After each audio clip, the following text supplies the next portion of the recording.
என் விசுவாசம் என் வீட்டுக்கு நன்மையை உண்டாக்கணும்.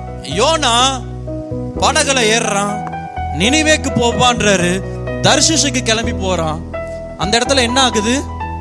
கடல் கொந்தளிப்பா இருக்கு, எல்லாத்தையும் தூக்கி போடுறாங்க. ஆண்டவருடைய சத்தத்திற்கு புறம்பே ஓடும்போது யோனாவால எத்தனை பேருக்கு பிரச்சனை பார்த்தீங்களா? கடல்ல இருக்கிறவங்களுக்கு பிரச்சனை. ஒருவன் செய்த தவறு நிமித்தமாய் பல காரியங்கள் அங்க இழப்பு.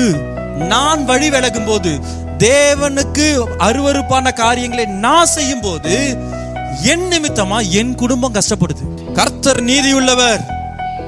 ஆண்டவர் நான் செய்யற தவறுக்கு யார கணக்கு கேட்பார்? என் பொண்ணை கணக்கு கேட்பார். அவளுக்கு தான் பாதிக்கும். என் மனைவியை கணக்கு கேட்பார். என் மனைவி செய்யற காரியத்திற்கு என்ன கணக்கு கேட்பார்? என் பொண்ணை கணக்கு கேட்பார். இதை ஆண்டவர் செய்வார்.